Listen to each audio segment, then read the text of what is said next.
अंतरराष्ट्रीय युवा विद्वान, जैन दर्शन में यूनिवर्सिटी टॉप व गोल्ड मेडलिस्ट, जैन सिद्धांत एवं न्याय विषयों को सरलता से समझाने वाले, यूएसए, इंग्लैंड, ऑस्ट्रेलिया आदि अनेक देशों में जैन धर्म की महती प्रभावना करने वाले, पंडित टोडरमल पुरस्कार, युवा विद्वत रत्न आदि अनेक पुरस्कारों से सम्मानित मूर्धन्य विद्वान डॉक्टर संजीव कुमार गोधा जयपुर द्वारा जानिए धर्म का मर्म।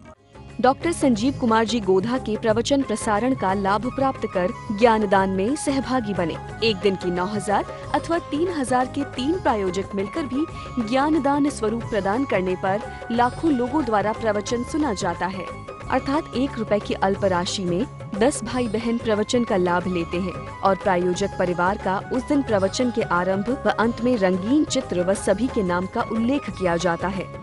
इस कार्यक्रम के प्रायोजक हैं श्राविका रत्न समाज सेवी, दानवीर, परम मुनि भक्त, दृढ़ संस्कारवान स्वर्गीय श्रीमती कंचन देवी दीवान छाबड़ा, धर्मपत्नी स्वर्गीय श्रीमान धर्मचंद जी दीवान छाबड़ा, पुत्र पुत्रवधू विद्या प्रकाश सुनीता देवी, संजय कुमार रेखा देवी, अजय कुमार, पौत्र पौत्रवधू विजय कुमार चांदनी, अरिहंत पूजा, तीर्थेश प्रियंका, पौत्र मोक्षा, पड़पौत्री पौत्र वेरोनिका रेयांश सीकर निवासी सूरत गुजरात। समं समस्तैरनंत पर्यायै दर्पणतलैव सकला प्रतिफलति पदार्थमालिका यत्र परमागमस्य बीजं निषेधजात्यन्धसिन्धुर्विधानं सकलनयविलसितानां विरोधमथनं नमाम्यनेकान्तम् विरोधमथनं नमाम्यनेकान्तम्।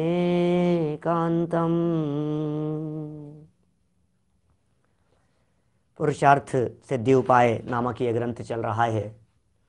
अमृतचंद्र आचार्य देव सुंदर रचना, मुनि धर्म के स्वरूप की चर्चा, कैसे होते हैं हमारे महामुनिराज, कैसा होता है उनका जीवन, ऐसे वैराग्य को कैसे मेंटेन रखते हैं, वैराग्य से विचलित नहीं हो जाते क्या? दीक्षा लेने के बाद उनके परिणाम बिगड़ नहीं जाते हैं क्या? कष्ट कैसे सह लेते हैं, किसके दम पर, किन परेशानियों के दम पर? बोले उनके पास में है कुछ ऐसा औजार, हथियार, सुरक्षा कवच, कुछ चिंतन की प्रोसेस, कुछ तो है उनके पास में ऐसा जो उन्हें विचलित नहीं होने देता, और उस कला का नाम है 12 भावना। ये 12 भावना वो कला है, ये 12 भावनाएं वो चमत्कारिक चीज़ है, ये 12 भावनाएं वो निधि है, वो रिद्धियाँ हैं, वो पावर है, वो शक्तियाँ हैं, अंदर की शक्तियाँ जिनके दम पर ये जीव शांत रहते हैं, सहज रहते हैं, निर्विकल्प अनुभूति में मग्न हो जाते हैं। ये चमत्कार है कुछ न कुछ अद्भुत इन 12 भावनाओं का। बोलो, 12 भावनाओं में मग्न रहने वाले, 12 भावनाओं में निमग्न रहने वाले वे वितरागी संत, वे कष्टों और परेशानियों को सह जाते हैं। ये दम है जो उनके वैराग्य को मेंटेन रखता है, ये वो दम है जो उनके वैराग्य को कायम रखता है, उनका वैराग्य स्थिर रहता है। क्या क्या सह जाते हैं, क्या क्या परेशानियां हैं कि मुनिराजों की लाइफ स्टाइल में ही इतनी बातें आती है कि जिन्हें आप देखेंगे तो आपको लगेगा अच्छा क्या क्या बात कर रहे हो आप, ऐसी लाइफ स्टाइल। आपको यदि ऐसी लाइफ स्टाइल पसंद हो,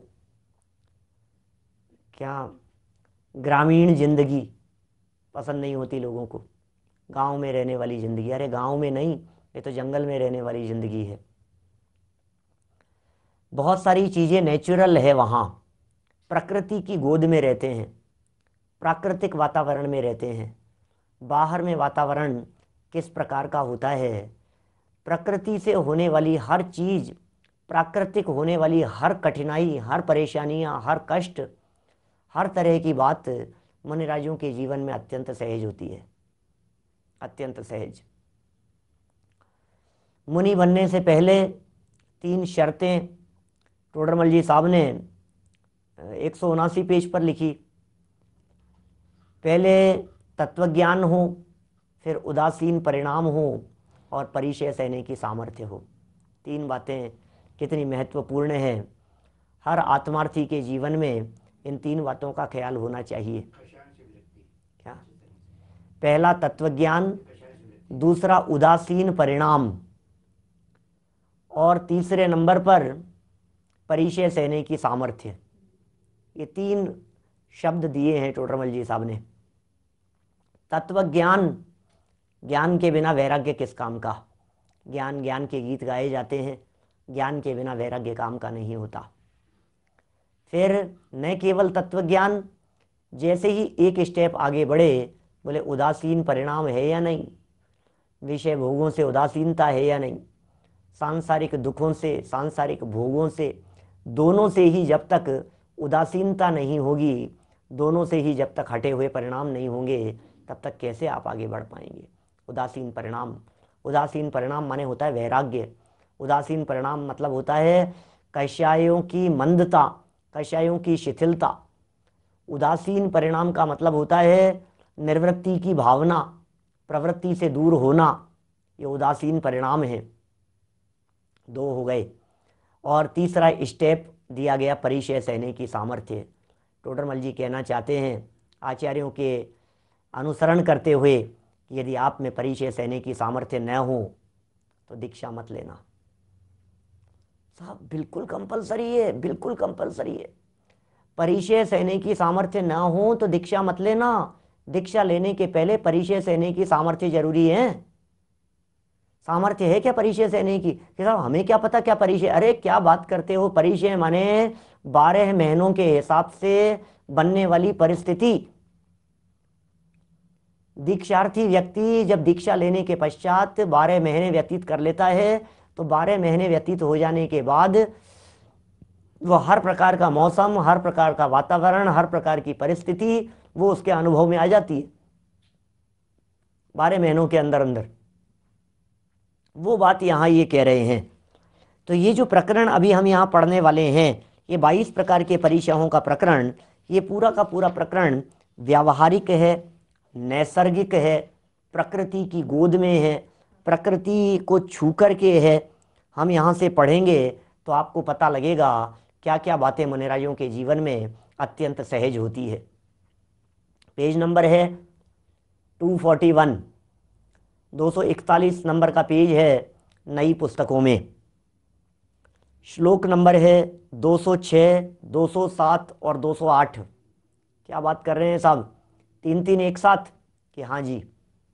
क्यों दिए हैं तीनों एक साथ? क्योंकि 22 परिचयों को तोड़ेंगे थोड़ी ना। 22 नाम लिखने थे उन्हें, 3 छंद लग गए 22 नाम लिखने में। गुजराती पुस्तकों में 171 और पुरानी पुस्तकों में 180, 180, नई पुस्तकों में 241। देखिए 22 नाम हैं, 22 परिचय हैं। बड़ी सुंदर है चर्चा। 22 परिचयों का वर्णन करते हैं।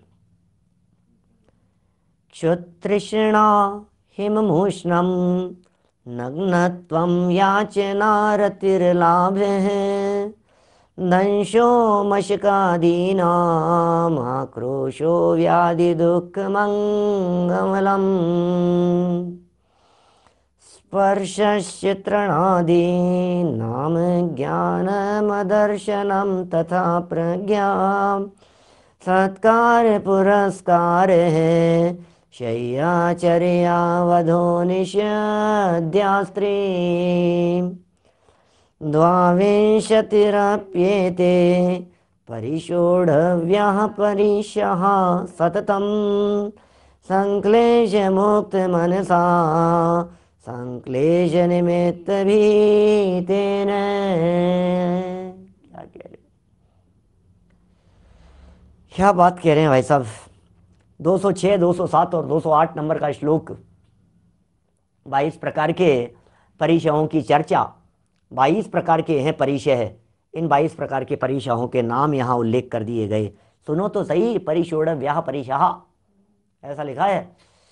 उमा स्वामी आचार्य ने लिखा है जो चारों तरफ से सहन किया जाए उसका नाम परिचय है। सब तरफ से सहन किया जाए। किसके दम पर सहन किया जाता है? बारह भावनाओं के दम पर। बारह भावनाएं चिंतन है और स्वभाव का अवलंबन है। अंदर में आत्म स्वभाव का अवलंबन है। ज्ञायक स्वभाव को देखते हैं, दृष्टि अपने आत्म तत्व के ऊपर होती है। बाहर में आने वाली परेशानियां उन्हें परेशानियां नहीं दिखाई देती है। पर द्रव्य का दोष देखना तो मिथ्या भाव है, मिथ्या भाव है। नरेश जी भाई साहब, पर द्रव्य का दोष देखना तो मिथ्या भाव है। ओहो, हाँ, पर द्रव्य तो दोष दोष दिखता ही नहीं है ज्ञानियों को। पर में तकलीफ नहीं दिखाई देती है, पर में परेशानियां नहीं दिखाई देती है। कैसे सुंदर वाक्य पंडित जी साहब के हैं। दोषारोपण नहीं करना, गलती नहीं देखना किसी और की। क्या करें? अरे भाई साहब मौसम इतना खराब है, मर गए हम तो ऐसे मौसम में। क्या बात करते हो आप? मौसम मौसम की तरफ देखते हो, स्वभाव की तरफ नहीं देखते हो। स्वभाव की तरफ देखो तो मौसम से आप प्रभावित रहता है।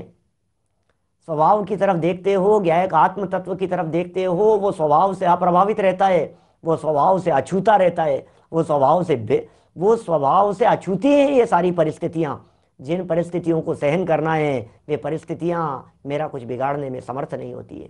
यही तो चिंतन कराया है बारह भावनाओं का। आखिर 22 प्रकार के परिचयों को सहने के पहले ये 12 प्रकार की भावनाओं की चर्चा क्यों? इन 22 प्रकार की परिचयों को सहने के पहले, इन 22 प्रकार की परिचयों का चिंतन करने के पहले, और अभी यहाँ मुनि बनने की तैयारी चल रही है, बनाया नहीं है। बनना आपके हाथ में है।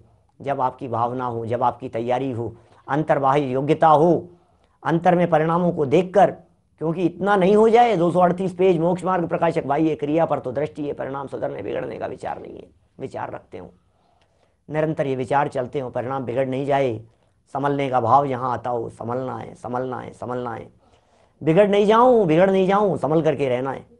ये जो संभल करके रहने का परिणाम है, ये सब 12 भावना, 10 लक्षण धर्म, पीछे कही गई बातों का चिंतन, ये सब चिंतन के दम पर कैसी कैसी परिस्थितियां हैं। अभी तो सिर्फ नाम पढ़ रहा हूँ, नीचे जब चल करके हम इनके परिचयों के वर्णन को पढ़ेंगे तो आप महसूस करेंगे क्या है मुनिचर्या, किसका नाम है मुनिचर्या, क्या होता है मुनिराजों का जीवन। और मुस्कुराते रहते हैं, मस्त रहते हैं, क्या हस्ती की मस्ती में झूमते हैं। जिस देश में, जिस वेश में, जिस हाल में रहे, ज्ञायक रहे, ज्ञायक रहे, बस ज्ञायक ही रहे। बस ज्ञायक रहते हैं भाई साहब। देखो नाम पढ़े, अन्वयार्थ। संक्लेश मुक्त मनसा क्या कह रहे हैं? संक्लेशम मुक्तम, संक्लेश मुक्तम मनसा, संक्लेश मुक्त मनसा, संक्लेश रहित चित्त वाला, जिसके चित्त में संक्लेश नहीं है, जिसके चित्त में आकुलता नहीं है, माथे पर 3 सल नहीं है, चारों तरफ सुविधाएं दिखाई देती हो और माथे पर 3 सल पड़े रहते हैं। टेंशन में जिंदगी निकलती है, आधी जिंदगी तो टेंशन में निकलती है। जितने संपन्नता टेंशन साथ में लाती है, पद प्रतिष्ठा टेंशन साथ में लाती है। ये जोड़े हैं ये इस तरह के, मैं जो बात कह रहा हूं आपको। प्रतिष्ठा, पद, वैभव, संपन्नता, ये सब टेंशनें साथ में लाती हैं। संपन्न लोगों के कितनी डायबिटीज होती है, और फुटपाथ पर रहने वाले के कभी डायबिटीज होती है क्या? उसके कभी पत्थर चबाता है। ब्लड प्रेशर कभी सुना आपने? शरीर में ब्लड ही उसके कम है, काहे के प्रेशर बनेगा बोलो। ये सब क्यों? क्योंकि संपन्नता के साथ में ये सब, ये साथ साथ में मिलती है। अरे भाई, लेकिन उन्हें टेंशन नहीं है, मुनिराजों को टेंशन नहीं है, मुनिराजों के चित्त में विकल्प नहीं है, संक्लेश रहित चित्त वाले हैं। संक्लेश निमित्त भीतेन, संक्लेश के निमित्त से अर्थात संसार से भयभीत साधु, संसार से भयभीत हैं वे साधु। संक्लेश का निमित्त है संसार, संसार में रहते हुए संक्लेश हुआ करता है, उससे भयभीत हैं साधु के। संक्लेश नहीं होना चाहिए। सततम निरंतर, क्षुत क्षुधा, तृष्णा तृषा, प्यास, भूख और प्यास। हिमम, हिम हिमालय, बर्फ दिखती है। शीत, उष्णम, उष्ण, नग्नत्वम, नग्नपना, याचना, प्रार्थना, अरति, अरति, अलाभ, अलाभ, मशकादीनाम दंशः, मच्छरादिक का काटना, आक्रोश है, कुवचन, व्याधि दुखम, रोग का दुख, अंगमलम, शरीर का मल, अंगमलम, अंगमलम, शरीर का मल, तृणादीनाम स्पर्श है, तृष्णादि का स्पर्श, अज्ञान, अज्ञानम, अज्ञान, अदर्शनम, अदर्शन, तथा इसी प्रकार प्रज्ञा माने प्रज्ञा, सत्कार पुरस्कार है, सत्कार पुरस्कार, शय्या माने शयन, चर्या वध है माने गमन और वध, निषिध्याच आसन और स्त्री एते, स्त्री, ये द्वाविंशतिः परिशः अपि परिशोढव्याः, 22 परिशः भी सहन करने योग्य हैं। ओहो, कितने लंबी, सब सिर्फ नाम नाम नाम नाम बतलाए हैं। 22 प्रकार की परिशयों के यहाँ नामोल्लेख किए हैं और नामोल्लेख करके कह दिया है ये सब 22 प्रकार की परिशय हैं, सहन करने योग्य हैं। इनको सहो यार, शांत परिणाम से इनको विजय प्राप्त करो। परिशय है जय, परिशय सह भी कह देते हैं, कोई शब्द भेद है, भाव भेद। भाव तो यही है कि परिशयों को जीता जाता है, कष्ट पाकर के बर्दाश्त नहीं किया जाता है। कैसी कैसी चर्चाएं हैं, एक एक शब्द को जब हम यहाँ से पढ़ते हैं, आप जब इन चर्चाओं को, हमें तो कष्ट क्या है, मज़े से बैठे हैं, बंद कमरा है, ठंड का मौसम है, रजाई में बैठे हुए, लेटे हुए, पाँव पसारे हुए, डंलप के गद्दों पर बैठे हुए, हीटर चला करके हैं। दुनिया में क्या क्या तकलीफ है आपको, तकलीफ कुछ नहीं दिखाई देती है, संयोगों और परिस्थिति जन्य है, लेकिन फिर भी माथे पर से 3 साल मिटते नहीं है, टेंशन और चिंताओं में मरे जा रहा है, नींद की गोली लिए बिना नींद नहीं आती है। क्या जगत के जीवों की हालत दिखाई देती है, सारा जगत रो रहा है, दुखी है, पीड़ित है, आकुलता और टेंशन में, कषायों की ज्वालाओं में जल रहे हैं। बोलो देखो तो सही जरा इनको, क्या करें बोलो। जो 22 परीक्षाओं को नहीं जीतते हैं वे पूजनीय कैसे हो सकते हैं। 22 में से यथा योग्य जिसके जितनी हो, कोई जरूरी नहीं है सबके सब प्रकार की परीक्षाएं हो, कम भी हो सकती है, ज़्यादा भी हो सकती है। इसमें पता नहीं कितना प्रकरण ये देंगे दीपचंद जी कासलीवाल साहब, लेकिन मिनिमम 19 हो सकती है। मिनिमम मतलब एट ए टाइम यदि हुए हैं तो 19 हो सकती है। एक जीव को एट ए टाइम 19 परिचय हो सकती है। 22 में से 22 परिचय किसी भी मुनिराज के नहीं होती। 3 कौन सी कम हो जाती है, शीतोष्ण में से 1 होती है, चर्या निषद्या शय्या में से 1 होती है, 3 कम हो जाएगी। 22 परिचय है ना, 22। अभी हम थोड़ा थोड़ा नाम से परिचय कर ले अपन एक बार थोड़ा सा, फिर इनके स्वरूप की चर्चा नीचे पढ़ेंगे। पहले नाम से परिचय कर लेते हैं। देखिए नाम, देखिए वापस कहाँ से दिखाऊं नाम आपको, टीका पढ़ ले में, चलो टीका से देख लो, टीका के बाद भी वही नाम मिलेंगे, टीका भी पढ़ देता हूं। क्षुत तृष्णा हिमम उष्णम नग्नत्वम याचना अरतिः अलाभः मशकादीनाम दंशः आक्रोशः व्याधि दुखम अंगमलम तृणादीनाम स्पर्शः अज्ञानम अदर्शनम तथा प्रज्ञा सत्कार पुरस्कारः शय्याचर्या वधः निषद्या स्त्री एते 22 अपि परिशः संक्लेश मुक्त मनसा संक्लेश निमित्त भीतेन सततम परिशोढव्याः। क्या क्या बातें कह दी है। भूख बर्दाश्त होती है क्या आपको भूख? देखो ये नेचुरल है। जब मुनिराज दीक्षा लेकर के जाएंगे और जब 5 समितियों का पालन करेंगे तो एषणा समिति के अंतर्गत अनेक बार ऐसी परिस्थिति होगी, 46 दोष 32 अंतराय टाल करके आहार लेना है और आज आहार नहीं मिला, आज अंतराय हो गया। 12 प्रकार के तपों में कभी अनशन करेंगे, उन्होंने से तो ऊपर बढ़ते ही नहीं है मुनिराज।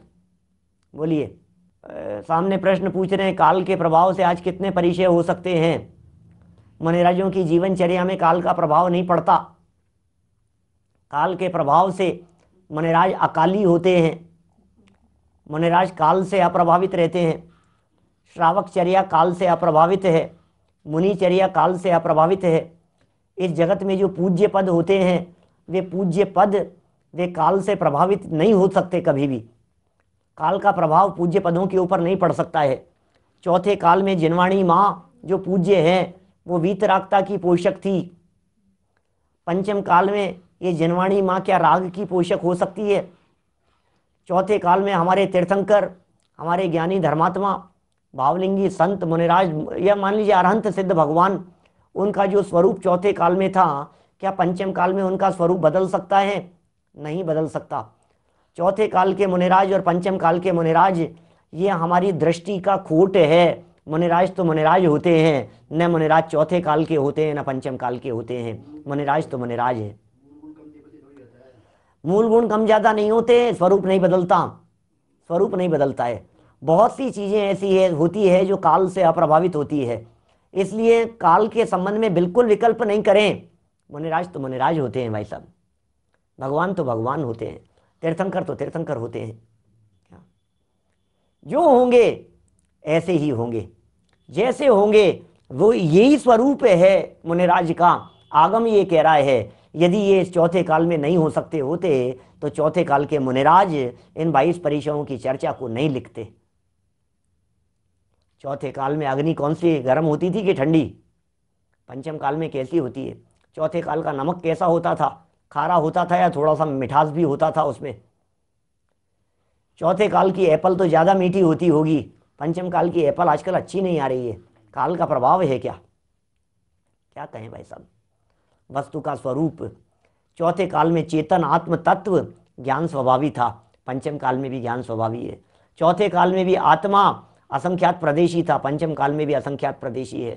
चौथे काल में भी आत्मा में अनंत गुणधर्म शक्तियां थी, पंचम काल में भी आत्मा में अनंत गुणधर्म शक्तियां हैं। बिल्कुल जैसा था वैसा ही, स्वरूप नहीं बदलता है। चौथे काल में तीर्थंकर परमात्माओं की यदि प्रतिमाएं बहुत जगह मिलती है, चौथे काल की प्रतिमाएं यदि वीतरागी प्रतिमाएं मिलती थी तो पंचम काल की प्रतिमाओं को कपड़े नहीं पहना देना, पंचम काल में भी वीतरागी प्रतिमाएं होगी। कालाचार से अप्रभावित है, काल से अप्रभावित है, स्वरूप है पूरे 22 के 22 परिचय, जो जैसे यथासंभव। अच्छा मुझे बतलाइए, आप ही बतलाना, कोई बात नहीं है ना। इनके बारे में जब अपन विचार कर रहे हैं ना, आप ही सोचना कौन से में कंसेशन दे देवें। अपन विचार कर रहे हैं, देखो मैं कोई दबाव नहीं डाल रहा हूं, हर चीज के बारे में विचार करें, अपन चिंतन करें, सोचें जरा। इनमें से सबसे पहले नंबर पर है भूख। तो मुनिराज को भूख यदि परिचय है और शाम को 5 बजे भूख लग रही है और रात को भूख लग रही है, चौथे काल के तो मुनिराज है नहीं, पंचम काल के हैं, तो बोलो रात को खा लेना चाहिए कि नहीं? क्या बात कर रहे हो पंडित जी, क्या बकवास कर रहे हो आप हैं? ऐसे कैसे बोल रहे हो आप, कैसे खा लेंगे? अच्छा कोई बात नहीं, भूख लग रही है, क्षुधा परिचय की चर्चा चल रही है, क्या करें बोलो, इसमें क्या कंसेशन चाहिए? चौथे काल और पंचम काल में इस भूख नामक परिचय में क्या परिवर्तन होगा? परिस्थिति बन गई, बोलो। श्रीमद राजचंद्र जी साहब का वचन है, एक होए तृण काल मां परमार्थनो पंथ। परमार्थ का मार्ग तो 3 काल में एक होता है, हमेशा एक होता है। अरे भाई आप कहेंगे नहीं नहीं साहब, श्रावक भी तो अभी सारी चर्चाएं मैं पहले मोक्ष मार्ग प्रकाशक में कर चुका हूं, आप लोगों के बीच में बहुत सारे लोगों की सुनी हुई बातें होगी।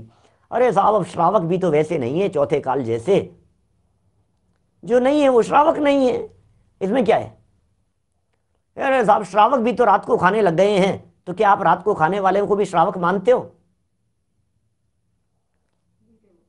सोचना जरा एक बार, वो श्रावक नहीं है ना, बात ही खत्म हो गई। नहीं नहीं साहब श्रावक तो रात को भी खा रहे हैं, श्रावक तो आलू प्याज भी खा रहे हैं, अरे श्रावक तो न मालूम क्या क्या कर रहे हैं, ये पंचम काल के श्रावकों की हालत कितनी खराब है। श्रावकों की हालत खराब नहीं है, जिनकी हालत खराब है वे श्रावक नहीं है। आप समझ गए बात क्या कह रहा हूं मैं? जिनकी हालत खराब है वे श्रावक नहीं है।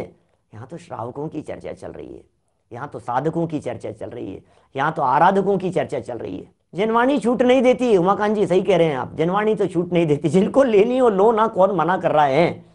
आपको जो करना हो टीवी भी देखिए, मोबाइल भी रखिए, लैपटॉप भी रखिए, घूमिए फिरिए, खूब जो करना हो सो कीजिए, हम कहाँ मना कर रहे हैं।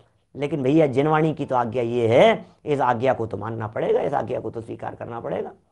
हर समझदार व्यक्ति स्वीकार करते हैं। भूख नाम का पहला परिचय है, चर्चा करेंगे कल, अभी नहीं पढ़ रहा हूं मैं। भूख परिचय को कैसे जीतते हैं, तृषा परिचय को कैसे जीतते हैं, उनके पास में क्या चिंतन है, किस प्रकार का चिंतन करते हैं इन परिचयों के संदर्भ में, ये सब चिंतन की चर्चा आगे करूंगा। अभी तो एक एक शब्द पढ़ रहे हैं सिर्फ आज यहां आपके बीच में। तृषा, प्यास, प्यास लग रही है, क्या करें, कमंडल का पानी पी लें? क्या करें, नहीं पी सकते भाई साहब। परिचय है, प्यास नाम का परिचय। प्यास तो जानते ही हैं कैसी कैसी प्यास लगती है। हमने बहुत पहले तत्वार्थ सूत्र की टीका सर्वार्थ सिद्धि पढ़ाई थी हमने, सन 2005 की बात है, 2005-06 में चल रही थी हमारे यहाँ टोडरमल जी के मंदिर में। उस समय ये परिचयों वाला प्रकरण आया। अरे पूज्यपाद स्वामी ने जो वर्णन किया है भाई साहब, ओहो, उन परिचयों के प्रकरण को देख देख करके ही ऐसे रोंगटे खड़े हो जाते हैं। कैसे, क्या क्या ताकत है, अंदर का बल है, ये सब नहीं हो सकता है, नहीं हो सकता है। ऐसे कैसे सहन करेगा कोई व्यक्ति? मैं आपसे कह रहा हूं, आपको तकलीफ हो रही है, आप कैसे सहन कर पा रहे हो? है आपके पास में कोई आधार? 104 डिग्री बुखार है, सुनना, ध्यान देना मेरी बातों पर। 104 डिग्री बुखार है, बिस्तरों में पड़े हुए हैं। ऑफिस से फोन आया, नहीं उठा जा रहा है साहब, मैं नहीं आ पाऊंगा, हालत बहुत खराब है। घर में कोई काम बताया, दूध रखा है गैस के ऊपर, आंच के ऊपर, थोड़ा संभाल लेना। अरे मेरे से तो उठा नहीं जा रहा है, तुम कहां दूध दूध की बात कर रही हो? कुछ नहीं, मैं नहीं कर सकता, मैं नहीं हिल सकता, मेरे से कोई काम नहीं हो सकता। इतने में बच्चा गिर गया फर्स्ट फ्लोर से। अब उसका 104 डिग्री बुखार गायब हो जाता है और बच्चे को लेकर के अस्पताल भागता है। क्या हुआ? कोई चीज है, कोई दूसरी चीज है जो उससे ज्यादा महत्वपूर्ण दिखाई देती है, कोई दूसरी चीज है जिसका पावर कुछ और है। ये मैंने तकलीफ के प्रसंग में बतलाया, इसे आनंद के प्रसंग में लगाइए। जब आनंद का प्रसंग होता है तो कष्ट नहीं देखता है। बुखार था बहुत तेज, बच्चे की शादी थी, अपने बेटे की शादी थी, नहीं मैं तो जाऊंगा, कोई बात नहीं, बुखार में सही। आनंद का प्रसंग है, भूल जाता है अपनी तकलीफ को, प्रसंग देखता है। मेरा कहने का मतलब ये है, जब लौकिक प्रसंगों में जब हम तकलीफ को भूल जाते हैं, कष्टों को भूल जाते हैं, ये परेशानियां हमारे को विचलित करने में समर्थ नहीं होती है, तो फिर इनको तो कुछ और मिल गया है। मुनिराज को तो कुछ और निधि मिल गई है, कुछ और रत्न मिल गए हैं, अंदर में कुछ और खजाना मिल गया है। ऐसा खजाना मिल गया है अंदर में, जिस खजाने को देख देख करके प्रसन्न चित्त रहते हैं, आनंदित रहते हैं, मस्त रहते हैं। अरे बाहर में शरीर जल रहा होगा, कोई बात नहीं, अंदर मस्ती में झूम रहे हैं, आनंद की धारा बह रही है अंदर में। तीन कषाय चौकड़ी के अभाव जन्य आनंद की स्थिति चल रही है। तुम्हें क्या दिख रहा है? भूख। अरे का भूख के लिए मरे जा रहा है मूर्ख, अंदर में आनंद का उपभोग कर रहे हैं, तू भूख देख रहा है? हमें ये भूख नहीं दिखाई देती है, अंदर का आनंद दिख रहा है। अतीन्द्रिय आनंद रस का रसास्वादन करने वाले इस जड़ देह को रोटियों के टुकड़े डालने की परवाह नहीं किया करते, परिचय को सह लेते हैं। भूख, प्यास, सर्दी, किसे लग रही है सर्दी? सर्दी, ठिठुर रहे हैं हम सर्दी से। राजस्थान में बहुत ठंड है, जयपुर में ठंड पड़ रही है। गर्मी, गर्मी भी खतरनाक पड़ती है भाई साहब। 50 डिग्री टेम्परेचर, 55 डिग्री तक चला गया, 57-58 डिग्री टेम्परेचर, झुलस रहे हैं, आग लग रही है, ये क्या हो गया है? ऐसी गर्मी। मुनिराज अपने जीवन में सहजता से रहते हैं, सहज लेते हैं उसे। नग्नपना, नग्नपना, ये 22 प्रकार के परिचयों के नाम बतलाते हुए उमा स्वामी आचार्य ने एक नग्न परिचय दिया है, दिगंबरत्व को सूचित करता है। याचना, मांगना, परिचय है। हाँ, कैसे कैसे मांग रहे हैं, बोलो कैसे मांग लेते हैं, मांगना भी परिचय है। और अरति, अप्रीति का भाव, अलाभ, अंतराय कर्म के उदय से अलाभ परिस्थिति बनती है। मच्छर आदि का काटना, ओहो, चारों तरफ से मच्छर भिन भिना रहे हैं, एक मच्छर बर्दाश्त नहीं होता। एक मच्छर यदि रूम में घुस जाता है तो जब तक निकल नहीं जाए तब तक चैन नहीं पड़ती है इसको। एक मच्छर ऐसा माहौल बना देता है कि आदमी ऐसा सोचता है, नहीं सारे नगर के अंदर सारे मच्छरों को एक कर क्या रहे हैं म्यूनिसिपैलिटी वाले, कर क्या रहे हैं ये लोग, नगर निगम वाले क्या कर रहे हैं, ये लोग क्या कर रहे हैं, उनको क्या कर रहे हैं। पूरे देश से मैं यदि प्रधानमंत्री होता, मैं यदि ये होता, मच्छरों को खत्म कर देता, पूरे पूरे नगर के अंदर ये करवा देता। भैया एक मच्छर ने तेरा क्या बिगाड़ा है। मच्छरों को काटेंगे तो काटेंगे, जंगल में रहते हैं, बाहरी वातावरण होता है, प्राकृतिक वातावरण होता है, पेड़ पौधे होते हैं, ग्रीनरी होती है, तो मच्छर तो होते ही हैं। कितना नेचुरल है, कितना प्रैक्टिकल है। मैं आपसे कहना चाह रहा था इसमें से क्या कम कर देवे, 22 प्रकार की परीक्षाओं में प्यास कम कर दें, बिस्लेरी चलेगी, रख लें साथ में, व्यवस्था करें। नहीं, सर्दी गर्मी, सर्दी सही नहीं जा रही है, क्या करें, गर्मी सही नहीं जा रही है, क्या करें, एसी लगा दें। सर्दी नहीं सही जा रही है, रजाई गद्दे ओढ़ने के लिए कुछ व्यवस्था। नहीं नहीं पंडित जी कैसी बात कर रहे हो, तो क्या कम करें, देखें देखें और क्या हो सकता है। नग्नता परिचय है, थोड़े से कपड़े पहना दो। नहीं चल सकता है भैया, नहीं चल सकता है, ऐसी बातें मत करो। याचना में क्या करें, आरती में क्या करें, अलाप में क्या करें, मच्छरों को काटने के लिए क्या करें, गुड नाइट लगा दें क्या। धर्मचंद जी साहब आप बताओ क्या करें,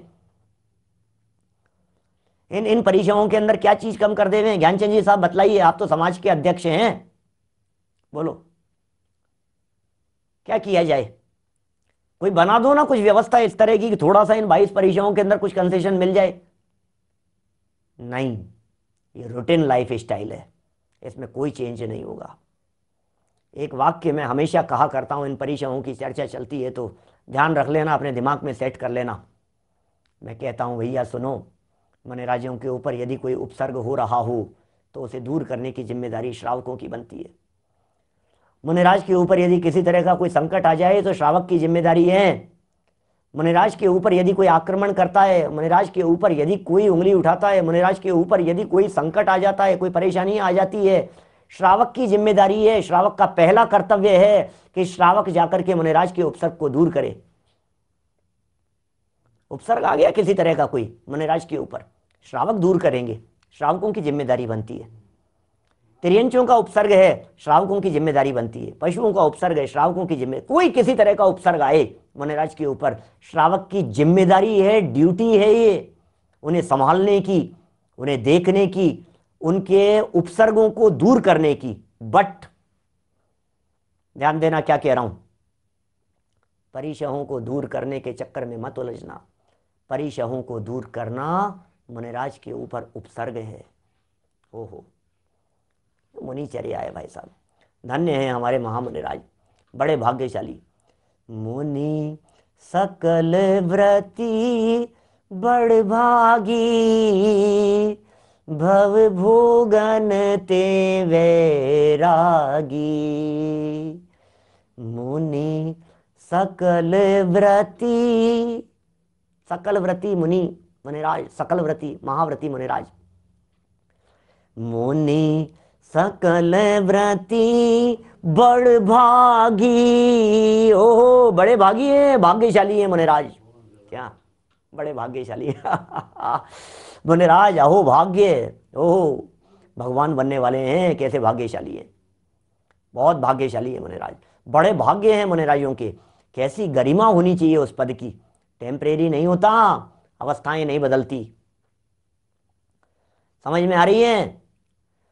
जो उपसर्ग हो तो दूर करने की जिम्मेदारी श्रावकों की है। मुनिराज का भी यदि साधर्मी वात्सल्य की वजह से करें तो कर लेवें, जैसी भी परिस्थिति बने। किस लेवल का उपसर्ग है और क्या उनकी मर्यादा के अंतर्गत आता है, उस आधार पर यह बात निर्धारित होगी। संघ के आचार्य उस बात का निर्णय लेवें। मुनिराज स्वयं अपनी उस भूमिका और उस परिस्थिति को देख करके उस बात का निर्णय लेवें कि हम क्या कर सकते हैं। स्वयं ही उपसर्ग में बैठे हुए हैं तो स्वयं का उपसर्ग दूर नहीं करते। मैंने कहा मुनिराज के ऊपर यदि कोई परिचय है तो वो दूर नहीं करना कभी भी।